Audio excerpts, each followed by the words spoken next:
The NFL regular season is wrapping up, but there's still time to get in on the action with FanDuel, America's #1 sportsbook. Right now, new customers get $150 in bonus bets guaranteed when you place a $5 bet. That's $150 in bonus bets, win or lose. The app is so easy to use, and there are so many different ways to bet, like live same-game parlays. Find bets in the new Explore tab. Make a parlay in the Parlay Hub, the best way to find popular parlays, and more. So visit FanDuel.com/247 and make your first bet a layup. FanDuel, official partner of the NFL.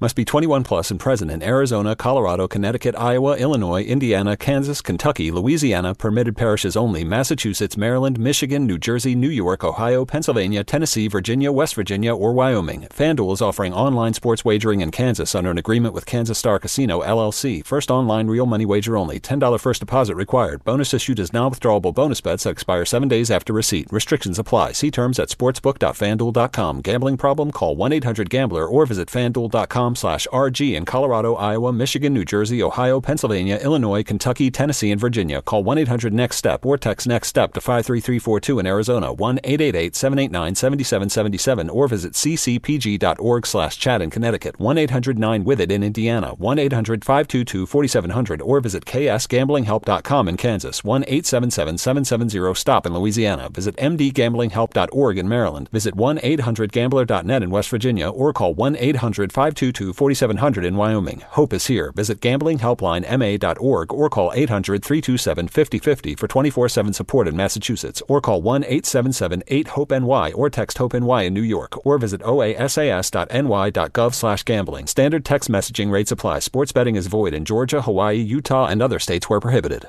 The following is a GoPowerCat.com and Spirit Street production. You've discovered your link to GoPowerCat.com's PowerCat Questions podcast, presented by Fridge Wholesale Liquor, and it starts right now. Now, let's go to the WTC Gig-Powered Studios. Here's your host, GoPowerCat.com publisher, Tim Fitzgerald. Welcome to your PowerCat podcast, the questions edition that happens midweek every week at GoPowerCat.com. I am Tim Fitzgerald.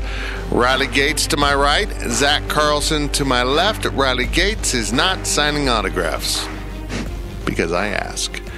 If you're not familiar with what happened last night, a basketball game took place, and oh yeah, there was a brawl at the end, if you want to call it that. It got a little bit out of hand. We will touch on that in depth throughout this first half of the PowerCat podcast. But Riley Gates was honored for the first time with a floor seat, media seat at Allen Fieldhouse. In the past few years, we've been up in the rafters, and this time he was on the baseline adjacent to the Kansas State bench, right where the brawl happened, and he shot a little video, whipped out the old iPhone. Thought I was going to say something else. Whipped out the old iPhone and shot some video that went a little bit viral. As we tape here today, his Twitter video has been viewed 6 million times. Yes, I'm not exaggerating. 6 million times. 6.2 to be exact. Oh, it's up to 0.2 in the short time that we've been preparing for this podcast. You can see that video at GoPowerCat's YouTube account. Head on over to YouTube/GoPowerCat.com. No, just GoPowerCat, and there you'll find it. I got carried away with the .com. You were excited there. I say it so many times. Riley has his hood up because he thinks he's so cool. I'm just tired.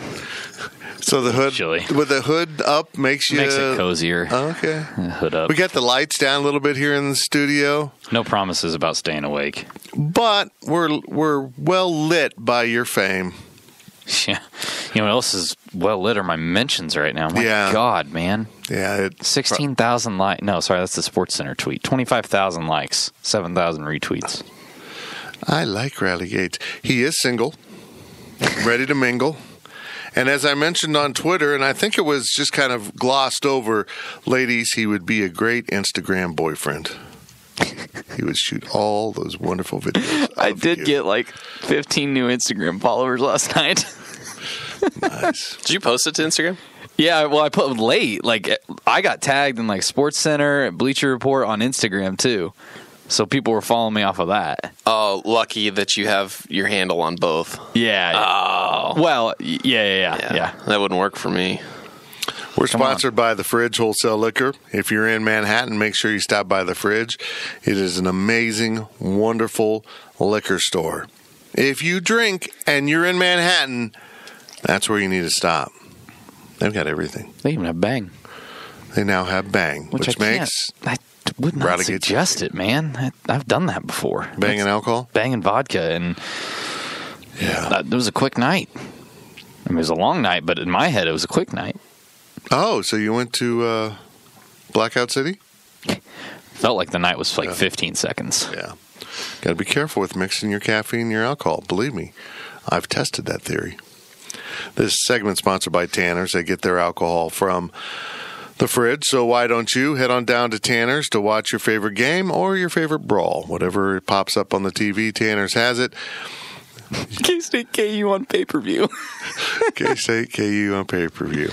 Is it correct that the game here in Manhattan is on Fake Patty's Day? No, they changed it because the game's so early. So Fake Patty's Day is after spring break this year, which defeats the purpose that's right. of the So holiday. it would have been if they hadn't changed Fake Patty's Day. They didn't want to do it in February. If they would have followed the traditional Fake Patty's Day week before spring break, it would be on the KU game.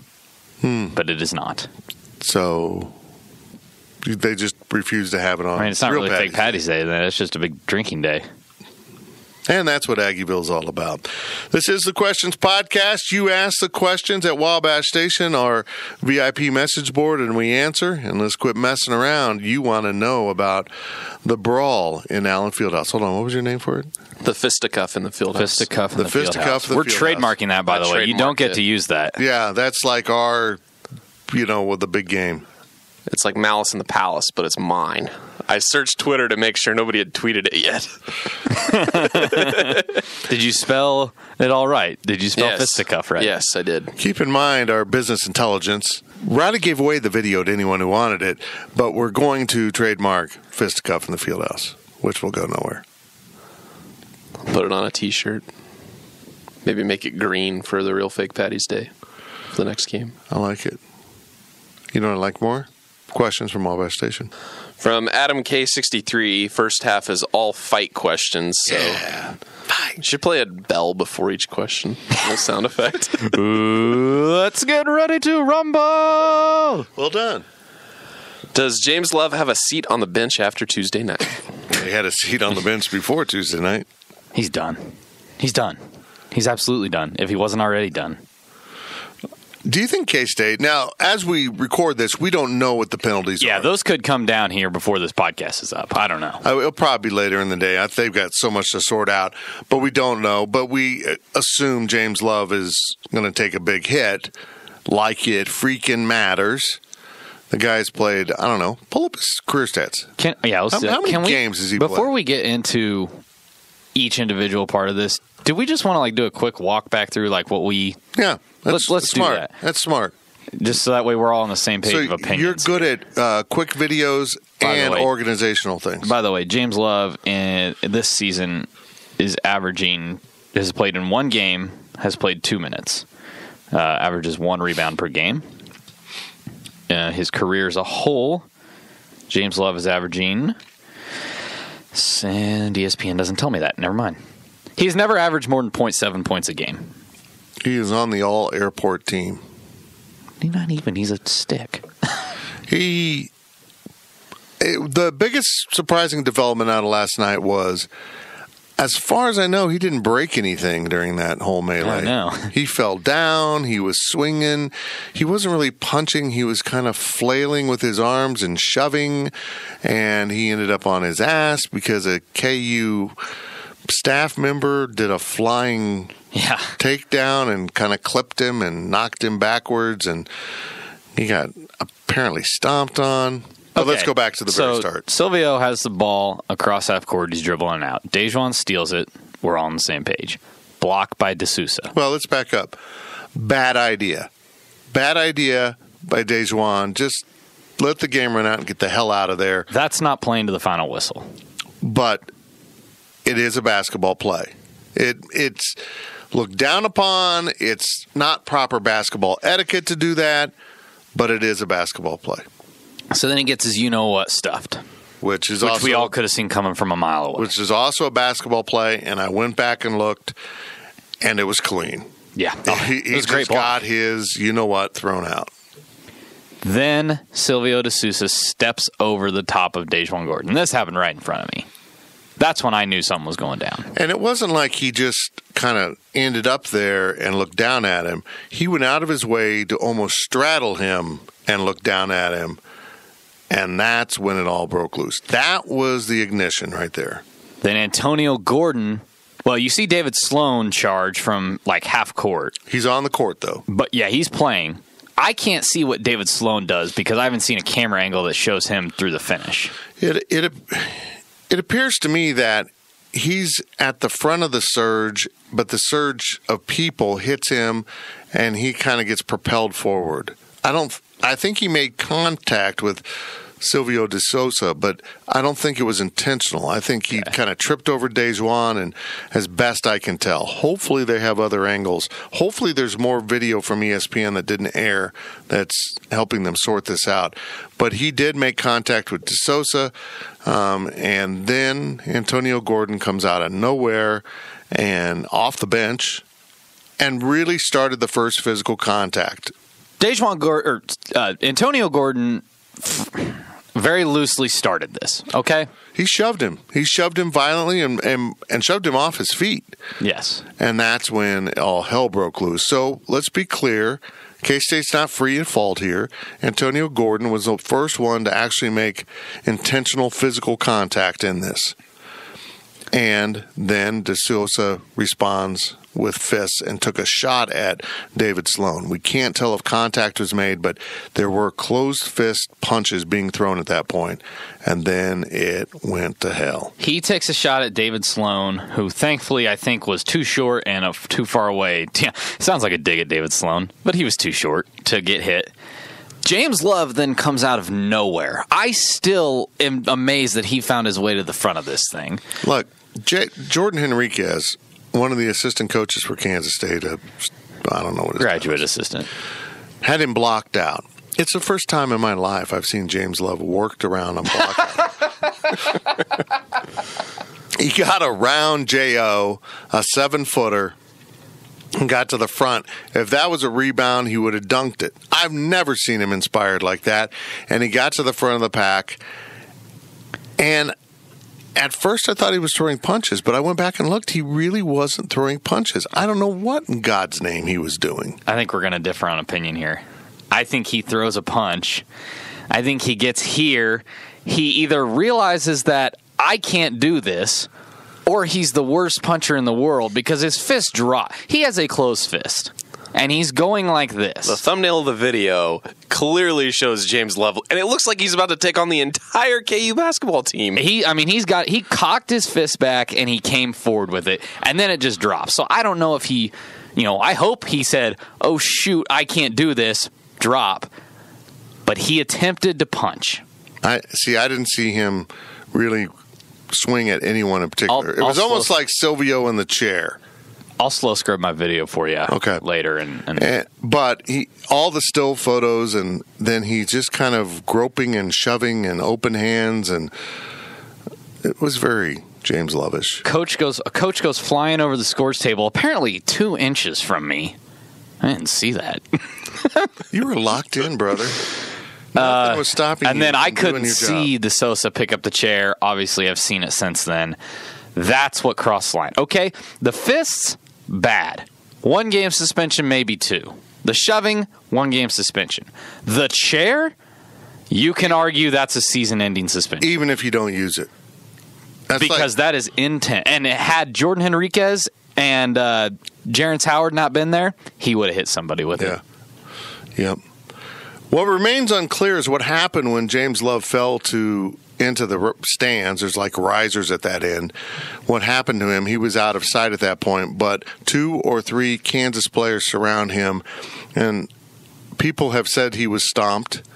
There's one angle that came out last night from a KU fan that was down there that seems to show one player stomping. It's like there's one angle that looks like he stomps. There's another angle that looks like he's trying to kind of step into the fight, and it's an accidental. Like I don't really know what. There it are is. also reports that David McCormick might have thrown the first punch of the melee, but he was behind, like where you were filming. He was behind Sloan and them. What we do believe is the most penalized here will be Silvio De Sousa, naturally, and James Love. Which, who cares? I mean, he's not going to play anyways. Seems like a suspension, you know? You know what? Whatever happens to him doesn't even compare to the penalty K-State's taken by having him fill a scholarship for 3 years. Yeah. I mean, no crap. I mean, this is made it a no-doubter about his departure. And I would say probably David McCormick will be suspended and Antonio Gordon will be suspended. No more than 2 games, though, probably. Yeah, I would bet both of them. So James Love, look, I don't think they're going to kick him off the team because he didn't land a punch. He didn't hurt anybody. He didn't pick up the chair. He clearly escalated, though. But he is clearly in the most wrong out of K-State here. Because if he hadn't jumped in there, I think it would have just slowly simmered down. It's, on one hand, I'm thinking like, hey, at least James Love still gives a damn enough to fight for his team. On the other hand, I'm like, wow, a guy that doesn't play is the one out here that's getting into it, and you're going to be the cause of whatever suspensions come of this. I was intrigued by this. It's a newcomer, a freshman on the floor, and it was a freshman and a junior college transfer, also newcomers, came to his aid. You know, as bad as everything was, just the thought of that, you know, at what took place after that was out of hand. But or maybe you credit the reason that the upperclassmen weren't involved was they were smart enough not to be involved. Also, so I don't know. It was a mess. There's enough fault and blame to be passed around to both teams. You can question what the igniting factor was, but I will push back on Dejuan Gordon causing the entire fight because he made a basketball play, even if it is against basketball etiquette, to try to steal that ball. He got what he deserved by getting his shot blocked. That's where it should have all ended. I mean, at that point, if Silvio De Sousa says, yeah, and maybe even looks at him for a split second, turns around and struts off, and the KU fans go wild because Dejuan Gordon is in a heap on the floor, and that's kind of symbolic of what turned out to be just a total blowout. Nothing happens, man. But the second he stood over him, and it wasn't a split second, he stood there, almost challenging him, that's when all hell breaks loose. From Wizard6294, you kind of answered this. Is Dejuan Gordon in the wrong for stealing the ball down 22? I was always taught you play until the whistle. It's not playing until the whistle. Playing until the whistle is it's a football game, and you're down by 8, and you kicked an onside kick. You didn't get it, and so you're going to try to, you're going to still play. You're going to hit guys. You're going to go to the end of the whistle. Or, hey, the play is going out of bounds. I'm going to drive them into the ground because I'm already engaged. That's playing until the whistle. I get it. Yes, there was time on the clock. Yes, you don't want to give in and say you quit. You were down by 21 points. And this is the same team in the same arena that a couple months ago Monmouth thought they needed to go steal the ball and dunk it on at the end. Let's say that nobody goes and blocks that shot and Dejuan Gordon gets the layup. Woo! It's a 19-point loss now. I know it would have been 20 because the technical... Yeah, it would have been a 20-point loss. I get why some people are saying, hey, I'm happy he played to the whistle, but I'm not. It's probably a freshman mistake he won't make again, but this is one of those situations where he just should have stood there and... He's played basketball before.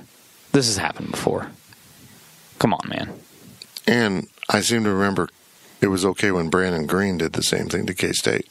Yeah. Went down and dunked late in the game when it was meaningless. Look, you play to the whistle if you've got something to do with it. Right. If you're down by 2, yeah, you play to the whistle. If you can get possession of the ball and have a, game-winning snap of the ball, you jump over the line and try to steal the snap or swat the ball away from the quarterback like Dante Barnett did in the, what bowl was it? Alamo Bowl. Alamo Bowl. I mean, you try to make a game-winning play. This had it just changes a score of a blowout. He shouldn't have done it. Well, I'll accept that. He shouldn't have done it. But in the big scope of things, it's not outside of the game of basketball. This isn't the first time. It's not unheard of. Quit acting like this never happens. It happens, and it's always ill-advised, and I guarantee you he will never do it again. Oh, yeah. Like I said, it's a thing a freshman does. If it was Cartier-Jada, he wouldn't have done it. And he's probably never really been Cartier in that. might have. He's probably never been in that situation. He's off an elite team. He's player of the year in Chicago. He's probably never been smoked like that. And I know he's never been in an environment on the road like that. So it was all so new, and he did something stupid. That stupid I accept. Because he got what he deserved in having his shot blocked. I have no problem with that. I thought that was kind of funny. It was kind of symbolic of the entire evening. Hey, we're going to make a big play. No, we're not. No, we're not. And then that's when it went off the rails. From Randolph the Iguana, if I walk up to someone on the street and grab a chair and hold it above my head like I'm about to hit that person with it, aren't I going to jail whether I swing it or not? I would think so. It's a lot like the Odell Beckham thing at the national championship. If I walked out and smacked a Riley County police officer in the butt right now, I would be going to jail. So I don't understand how Silvio De Sousa is going to get away with all of this stuff. He's going to get a 5-game suspension probably. And that's it. And this is a guy you stuck your neck out for in NCAA trials, in court of law, whatever. You went tooth and nail to fight for a guy that's playing, 8 minutes a game? And now here's how he repays you, is picking up a stool. If I was Bill Self, Silvio De Sousa would have already been dismissed from my program. It's done. Yeah, you're not worth it, kid. And I'm not necessarily criticizing him yet for that, because I think it could be coming. I think Bill Self is waiting until the Big 12 rules on things, and I think he might try to hit. He was very upset in the postgame. Bill Self was very upset. Because you have done so much for this kid. Yeah. Yeah, I agree. I mean, let's take, for example, you're in a bar fight. Something that's happened to the Iguana guy quite a bit, I'm sure. He seems like a bar fight kind of cat. You pick up a bottle off a table and hold it like you're going to strike someone. You're in deep crap at that point. And I don't know how it'll be adjudicated, but I would say this. That is criminal. I mean, nothing will come of it, but why? In real life, if you pick up a chair and threaten to hit people, you're probably going to have ramifications with the legal system. Here, the police were like, I don't even know what was going on with the police. The vision of the cheerleader holding back the cop will forever be ingrained in my head as... I feel so bad for that cheerleader. I think he thought he was boxing out a player or somebody, and he was boxing out a cop. Well, the cop seemed fine with it. Yeah. Okay, I can't get around you. I can't do anything about this. These guys are big. I don't know. What a mess. From the Ginth, does De Sousa get suspended with or without pay? Somebody said that on a game broadcast last night. One of the ESPN commentators. Oh, no. It's not good. Like I said, he's probably going to be suspended a lengthy amount of time, if not kicked off the team. Bill Self strikes me as a guy that has little patience for this. Shout out to Jay Heydrich for admonishing James Love for wearing white pants after Labor Day.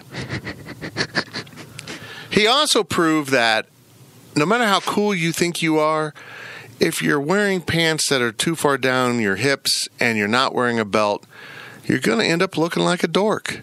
Put a belt on, young man. Your butt was basically hanging out during a brawl. You don't want to go to a brawl and have your butt showing. He had his undershirt on, so yeah, I'm being over dramatic. But still, it was just a bad look. I think Silvio De Sousa showed his true colors. Oh, absolutely. That's not something you do on the spur of a moment. Because at that point, he was kind of out of it. That was one of the saving graces. At this point, James Love's fallen to the right, and people are surrounding him, and K-State players are being pushed back. You watch, there was actually some containment there by a security guy doing a pretty good job of getting Levi Stockard and David Sloan back. And, Levi was actually trying to get in there to help get James off the ground, but they got him back. And now De Sousa's off to the other side, just kind of by himself. I'll pick up a stool. I'm back in this game. Jerrance Howard out of nowhere. No! Whoever thought Jerrance Howard would be the guy that prevailed with true shining colors and cat-like quickness. Hero to the rescue. Not a guy that strikes me to have the cat-like reactions. But so be it. From K-Ned, what will this do for team chemistry one way or the other? I can see both sides of it, to be honest with you. I don't think this will have much of effect. I think they'll...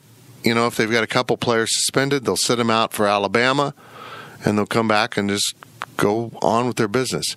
Honestly, how can we tell? How can we tell what impact it has? Because they've had bad chemistry, and then they beat West Virginia, and they appeared to have good chemistry, and they were just dysfunctional. I don't think you can blame chemistry at all with what happened in Lawrence. I think they were just bad. Yeah, they were overmatched. KU's really good. Well, they're overmatched by everything. Yeah. It's the K-State teams just beat down their leg in Allen Fieldhouse. That was... Strong history of that. I saw someone try to take a dig at Frank. We won't have the Frank Martin horrible start to the game. Okay, well, that was Frank multiplied by 10. Yeah, that was pretty bad. It was pretty bad.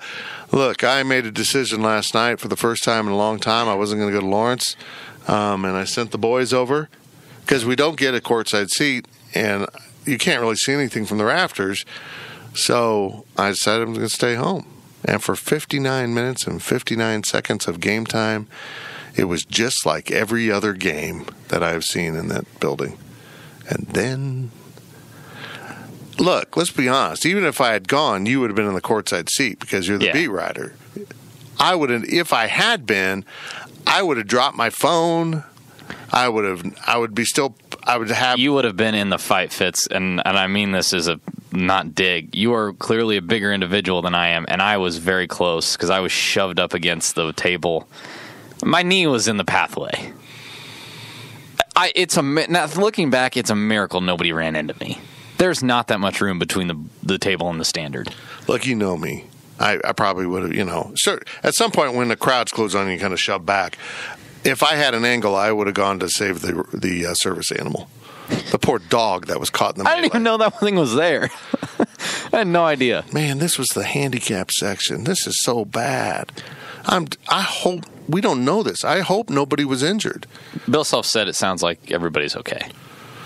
He talked to people. And the last video I saw last night from the KU student section or nearby fans, there's the good boy standing right behind the goal, wagging his tail like, what's going on?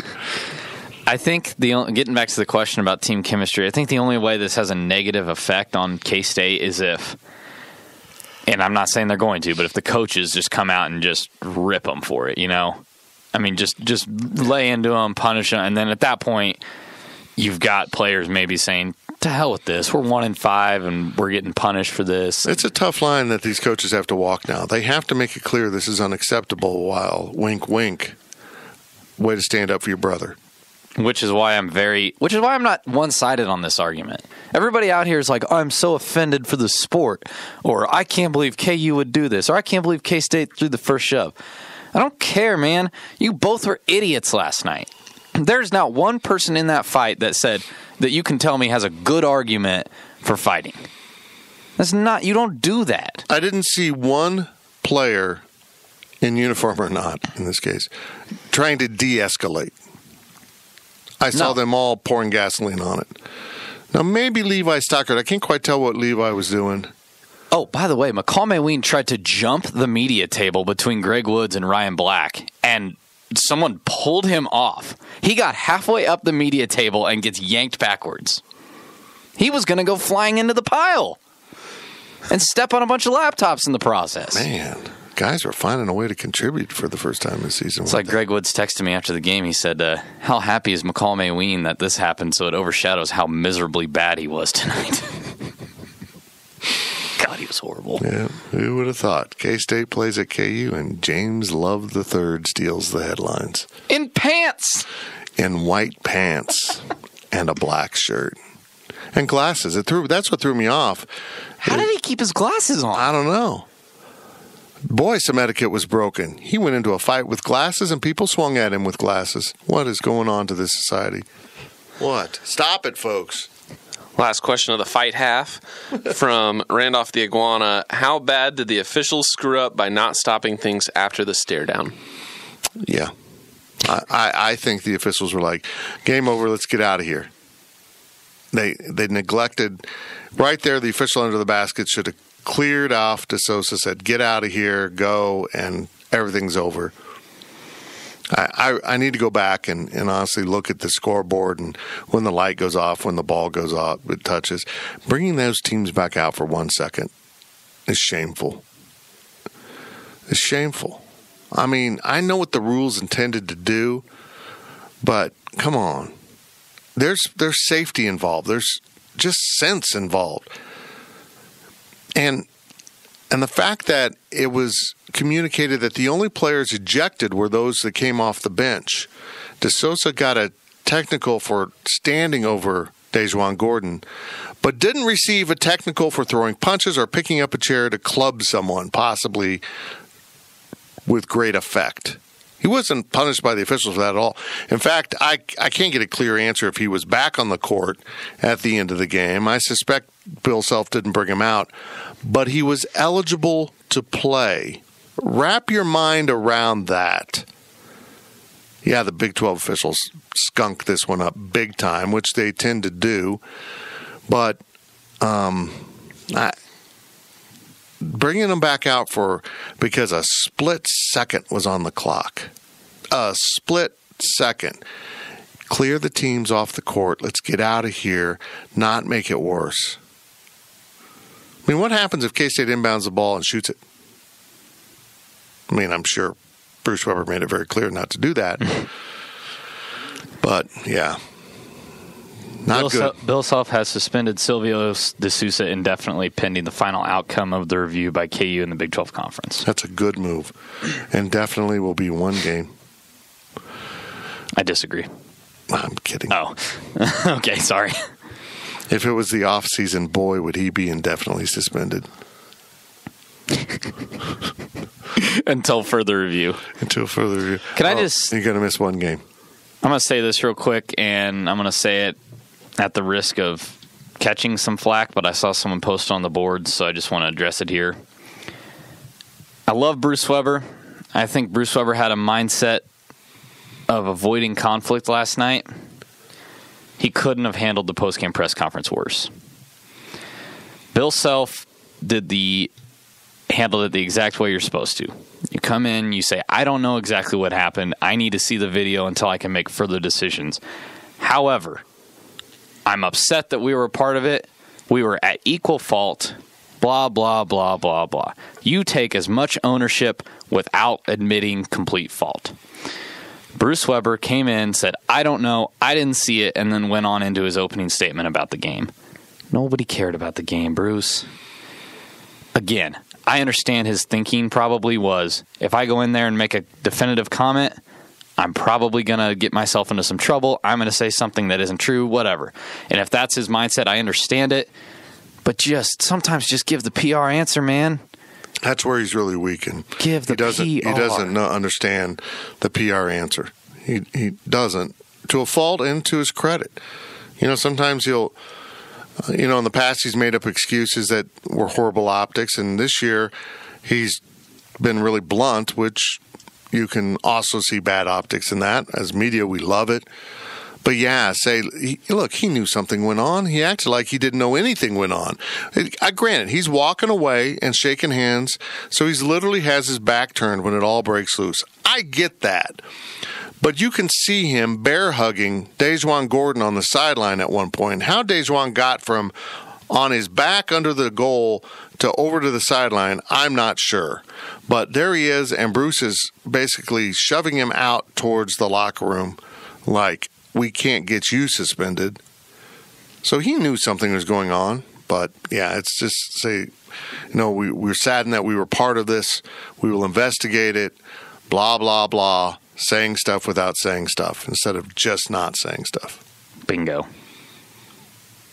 And speaking of saying stuff without saying stuff, we'll be back after this. We are going to talk about, in the second half of this podcast, Wichita native Xavier Kelly and his future in college football as he transfers as a graduate student out of Clemson.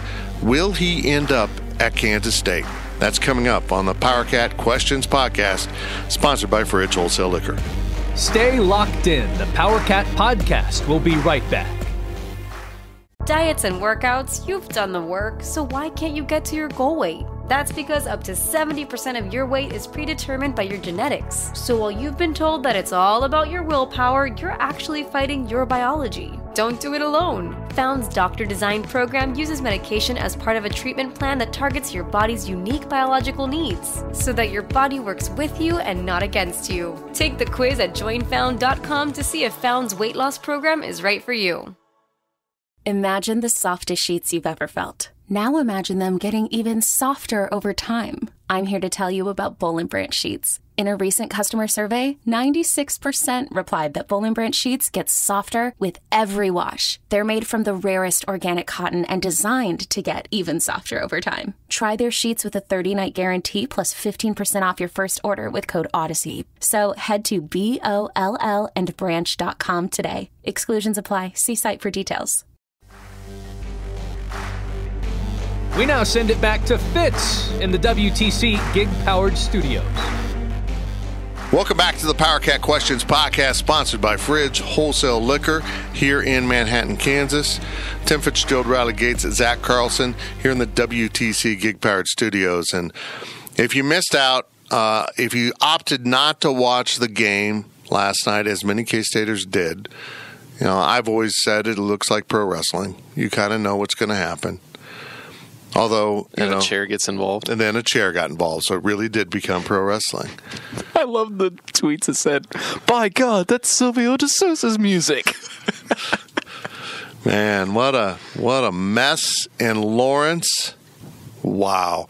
Just when the season seemed really weird. K-State's bad, K-State's bad, K-State bad. K-State kicks West Virginia's ass. Will they win in Lawrence? No, probably not. But what if they play good? They get their ass kicked. Oh, and then there's a fight. Yeah, I told Fritch is that I have not gone to Lawrence, but I think one time where something didn't happen. The Svi travel. Oh, yeah. The Barry Brown ridiculous shot where Bruce Weber kind of threw him under the bus. I mean, he deserved that. Ask Fran Fraschilla about it. I guess that was kind of the same year as Svi, I think. But yeah. Goodness, man. Goodness. That place is ridiculous when I go. I just got to stop going so K-State can lose in peace. I thought the Ask Fran was here. No. That was there? Because he took off towards the doors. That way nobody could ask him about it. And credit to our colleague John Kurtz, who did indeed ask Fran. Good follow-up by getting Fran Fraschilla on for a quick hit. I don't know if he's probably playing on the show today, his radio show, but was able to put it on social media. I haven't listened to it all, but Fran was really good on it. Really, really good. So good job, Kurtz. Here we go. We're sponsored by The Fridge. This segment's sponsored by the High-Low, also in Aggieville. Make sure you stop in the High-Low. I need to get in there to see if it's de-Christmased yet. I don't think it is. I saw some pictures of some people that were in there this week. Interesting. I don't think they want to undo it because it was so massively done. I hope they keep it. I hope they listen to this podcast and they heard us talk about it that one time. Just keep it. I think it's cool. Keep it and maybe morph it into Valentine's Day. I don't know. Yeah. Just be the Christmas bar year round. Is that going to work in Manhattan, Kansas? Oh, I don't know. It's never been tried. I know what they do well. They do pizza. AJ's Pizza served at the High-Low. Best pizza in town. It is so good. Boy, guys, we're overdue for that stuff. And their burgers are really good, too. It's tasty, just like this podcast. Questions from Wabash Station? Zach, you're up. From KSU number 1, what are your thoughts on Xavier Kelly transferring from Clemson? Can I flex real quick? I'm in. What? I called this. When you were 15? When I was younger and Xavier Kelly decommitted, committed to Clemson, I was telling people, because I thought I was so smart, because I would read message boards and things like that. I was telling all my friends and everybody, I was like, this kid's going to transfer after he doesn't play at Clemson that much, and he'll come back to K-State. I didn't. But it felt like that from the very start. Yeah. Now, I didn't know that. I was just trying to flex and be cool, but I was kind of right. I got news for you. You weren't the only one saying it. But well, yeah, it has played out like that. He didn't really crack the field. He was just kind of a role player. He was their Boom Massey. Yeah. He just would play a little bit. They moved him. I didn't know this until Ryan Wallace let us know. They put on weight and moved him to D-tackle this season. Wow. Man, I don't know how he carries that weight, but... How convenient for Kansas State. Who needs defensive tackles? Yeah, so that's very intriguing. The question immediately came up, would K-State take him? Hell yes. If they have a scholarship available and the count works out, yes, they would take him. Is this bad optics to let him come running home? No. It's great optics.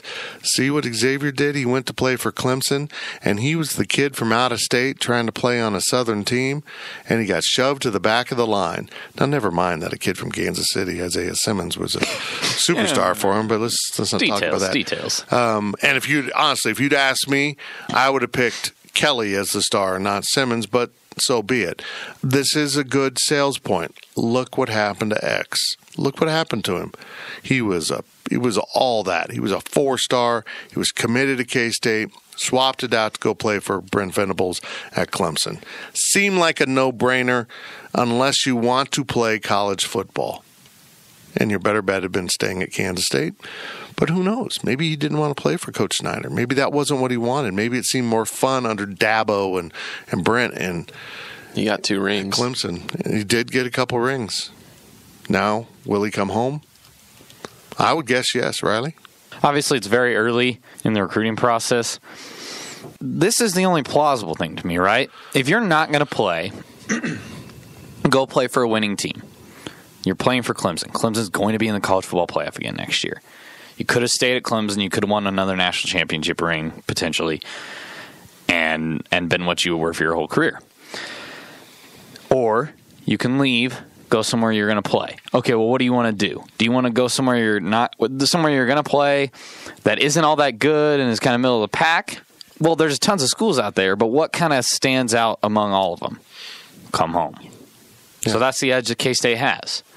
I don't know enough about it. Ryan Wallace is way more educated on this matter than we are, and I know he's been doing a whole lot of work into digging into this. I mean, he said it's a pretty quiet camp right now, but he did drop some interesting notes on Wabash Station about there being a little bit of mutual interest. So we'll kind of see how it unfolds here. But until some other school pops up, and I'm sure that other schools have contacted him, obviously, but well, Xavier's camp, if you want to call it that, his circle of people are being very quiet, right? Which has made this intriguing. And so, I mean, until another school pops up as a front runner, or we start to hear other rumblings, I mean, I don't think you have any reason to believe K-State doesn't stand as good of a chance as any other team in the country. I mean, that's just kind of where I'm at. Look, maybe the problem here is he still has NFL aspirations, or the motivation, I should say, not problem. He has NFL aspirations and knows that Xavier Kelly as a defensive tackle at Clemson isn't going to be seen, isn't going to really be put into the limelight enough to get an invite to a combine or any of that. Maybe he didn't want to be a defensive tackle. Maybe that's the motivation. Maybe he's like, okay, I'll do it, coach. And then he's like, this sucks. I don't want to be 300 pounds. I'm a 280-pound defensive end. What he is, he's a a three-man front defensive end. He would have been great in Baylor's defense, I would say. You know, those 280-pound defensive ends. So I don't know what he'll do. Maybe he'll fit at K-State. Maybe he wants to be a D tackle. Maybe he wants to shed the weight and be a D end. I still say you take him, even if it's D end. I'm the opposite of someone who posts on the board. You have to take him for the optics. You need him so you can score points with future recruits that are saying, hey, I got this offer from Oklahoma or so-and-so. Look, you're going to be a guy here. You're an in-state kid. You have value. You have worth. You have name recognition amongst the fan base. You'll be loved and cherished. Or you can go out of state and be the out-of-state kid. It might work out. Good luck. You're a good player. Might work out. Or you just get trapped in traffic, and their in-state kids get the first look to be the starter. I think they got to do it. And that's why you take him, even though if you're the second choice. Who cares? Right. I could see him going to Oklahoma State. Wichita kid, 2 hours away, similar. Kind of a could be similar situation. But yeah, you know who would win that battle then? Joe Bob Clemens. Yeah. Yikes. That will hurt. From Power Cat Ryan, we get into basketball questions now again. We talked about Xavier Kelly. Now we go back to basketball. Power Cat Ryan, does Dejuan Gordon feel like Jacob Pullen without Michael Beasley and Bill Walker to lean on for scoring and Clint Stewart for the leadership? He's got the dog mindset. I don't care that I'm a freshman. I don't care that somebody might be better than me. I'm going to take it upon me, and I'm going to make it happen. And I love that about him. That's what probably got him Chicago Player of the Year.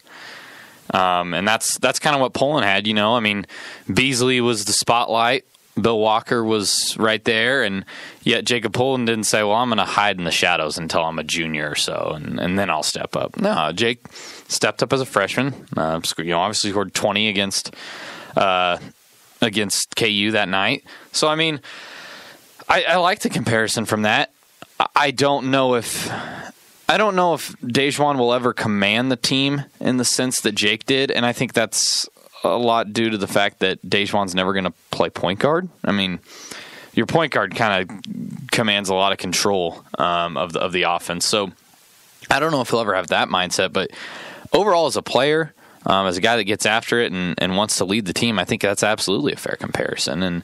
And the way that he stepped up in Big 12 play shows that he's not afraid. I love him.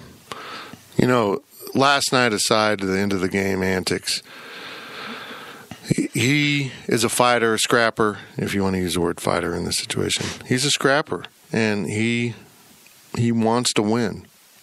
He's not accepting what he's seeing on the court.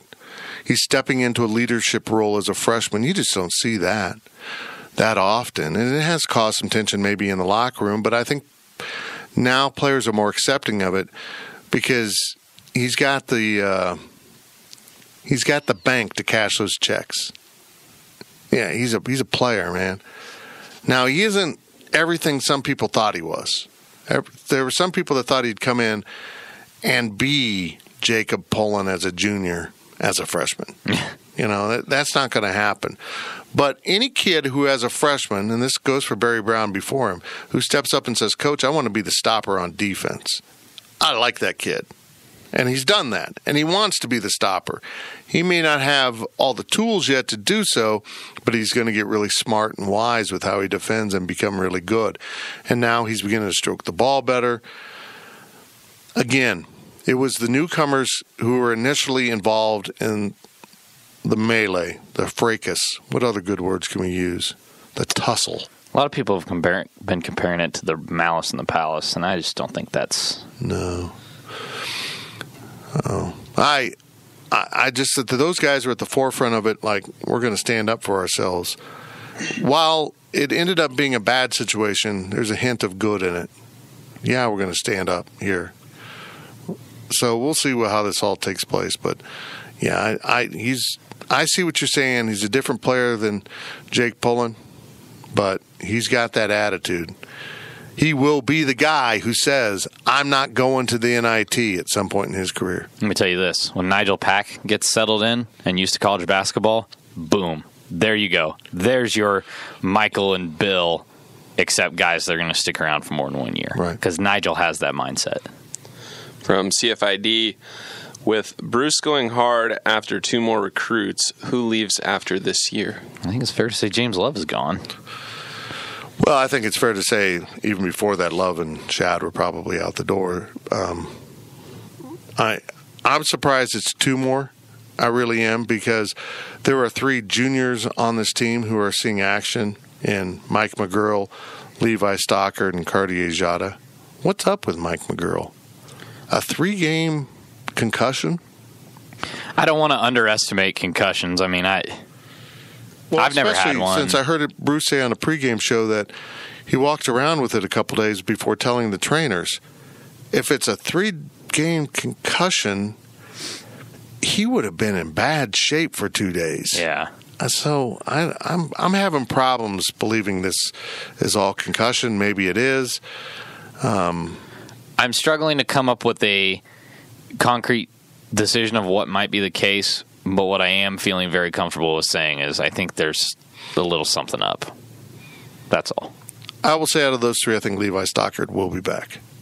I think he's proven himself this year. Yeah, he's stepped up, and I credit him for that. He's showing some signs of leadership, a little bit more passion. He's obviously got a ceiling a lot lower than what we expected when he came in, but he's not Wally Judge. I mean, he's finally playing hard, and Wally Judge. So sad. Wally Judge was my favorite player. He could have been so good. So we'll see how it plays out. But I've said this, I've given you this math before. There are 4 newcomers playing this year. They brought in the UTEP transfer. So that's 5. Who I didn't see in the fight last night, by the way. He probably didn't travel to He was there. He was there? Well, good for him. I didn't go back and watch the video again. And they have 4 signees already for next year. So that's 9, and add 2 more. That's 11 of your 13 scholarships will be 1 year or less in the program. That's a complete overhaul. After last night, I bet she feels good about that decision. Yeah. From Infected Testicle, did the men's basketball team finally click, or was the West Virginia game a fluke? I'm in between. Okay, it wasn't a total fluke because it takes talent to shoot. 52% or whatever, 59% from the field, and it takes talent to break the West Virginia press. It takes talent to do everything that they did on that floor, and they clearly had a game plan. And they executed that game plan, and they play with confidence. These aren't scrubs that, I mean, like some of them, yes, don't necessarily belong at this level. But like Cartier Jada finally got back on track. We knew he could do that. We saw these players step up. So it wasn't a total fluke in the sense that these guys don't deserve to play like that.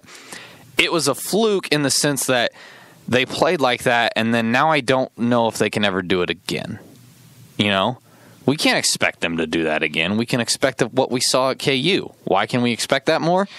Because that's of the sample size we have, that's what we've seen. So I'm leaning more towards saying that they're closer to what they did at KU last night than to what they did against West Virginia, but they're not as far away as they have been in some games. It happened.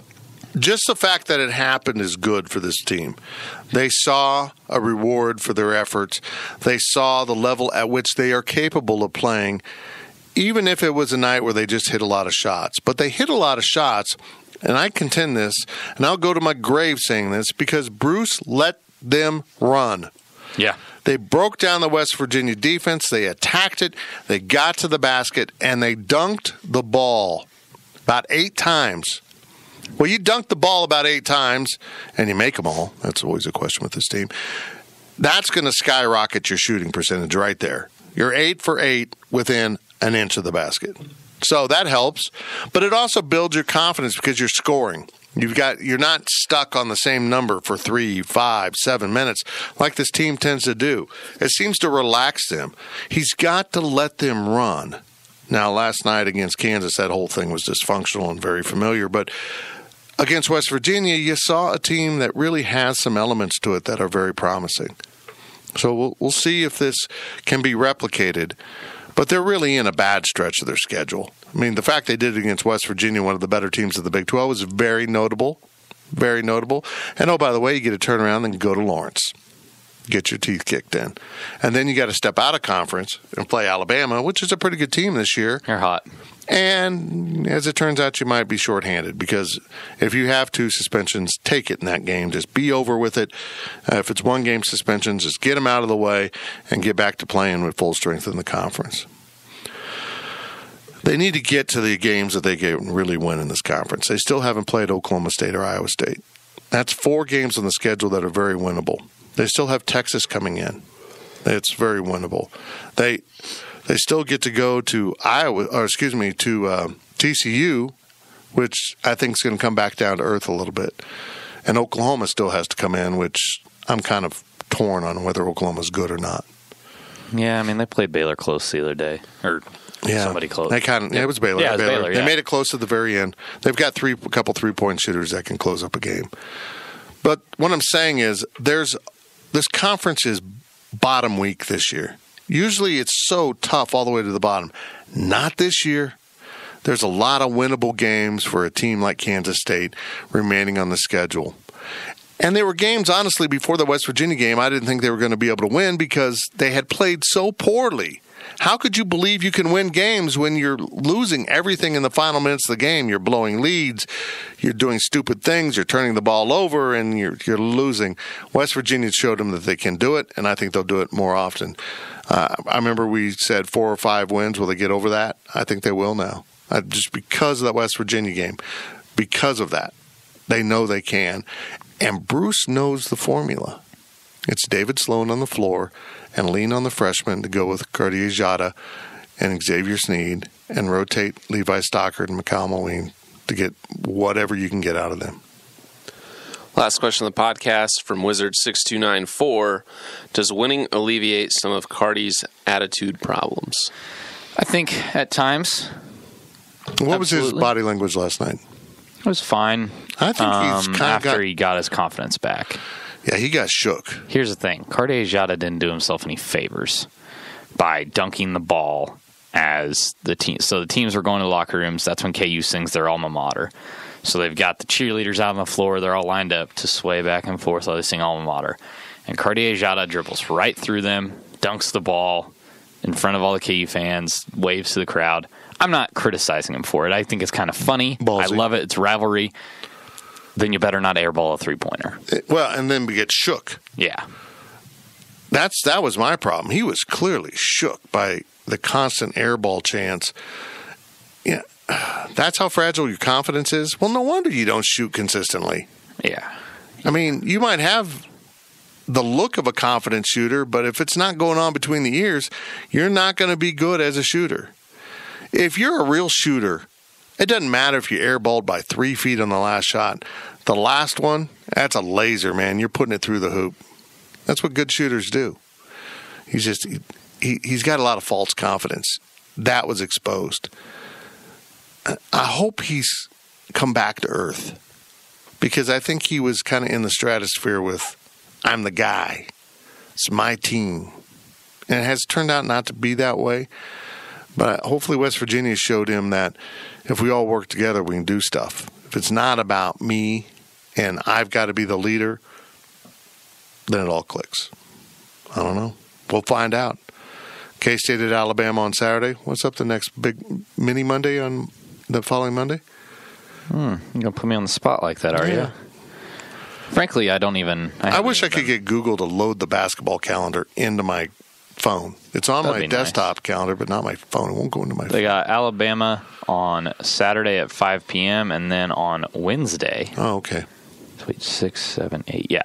On Wednesday, they'll host Oklahoma at 7 p.m. And then they go to West Virginia. Yes. And then the Chiefs play in the Super Bowl. And they do. I didn't know about that. And then the mini Mondays after that. Baylor. So they play West Virginia and Baylor in a 3-day span. At West Virginia, too. Which, by the way, they almost beat Texas by 40. Not easy. Not easy at all. Well, it's life in the Big 12, although it got out of hand last night in Allen Fieldhouse. Keep checking in at Go Power Cat. We will keep you apprised of everything going on with the suspensions, the ramifications, and all of the Kansas State sporting news. If you are not a subscriber, go click that join button. There's a great time to join Go Power Cat. Spring football's coming up. Basketball is coming down the home stretch, and we will be all over it. And Riley might shoot some more videos. He's really good at that. You've been listening to the Power Cat Questions podcast, presented by Fridge Wholesale Liquor. Power Cat Podcast. All rights reserved. GoPowerCat.com and Spirit Street Publishing. With Blue Link Plus, you can access your Hyundai Tucson Limited remotely. Doors unlocked, temperature set, lost car found. There it is. Get complimentary class-leading Blue Link Plus. Call 562-314-4603 for complete details.